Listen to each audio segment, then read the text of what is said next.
16 жалпы орта білім беретін мектебінің бірінші А сынып оқушыларының ата-аналары және оқушылар.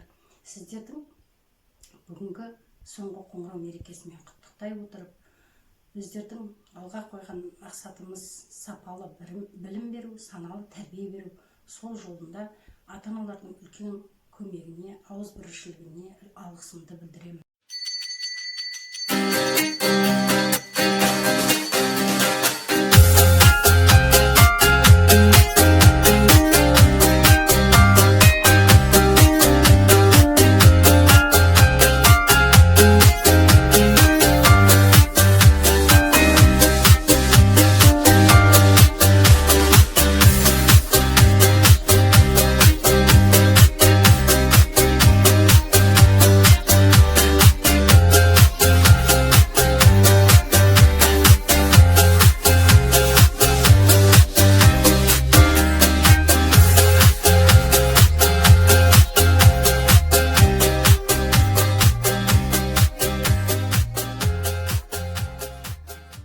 Ертеңгі жазғы демалысымыз басталғалы отыр.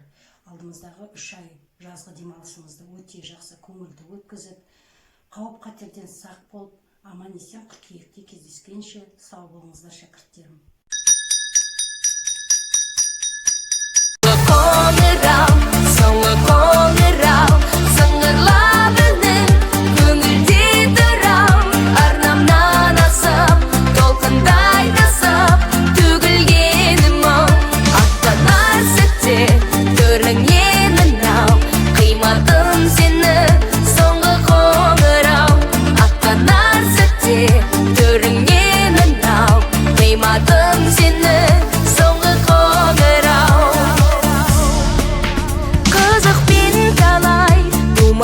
Geçken